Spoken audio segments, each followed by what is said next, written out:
ఎవరు అన్నారమ్మ మేము గరీబోళ్ళని, ఎవరు చెప్పారమ్మ మీకు గతి లేనోళ్ళని. ప్రతి చెట్టుకు కాసిన కాయ మీది, ఎండి విరిగిన ప్రతి పుల్ల మీది.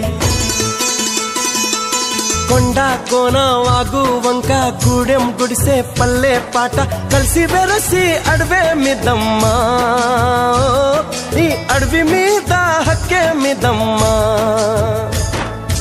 ఎవరు అన్నారమ్మ మేము గరీబోళ్ళని, ఎవరు చెప్పారమ్మ మీకు గతి లేనోళ్ళని.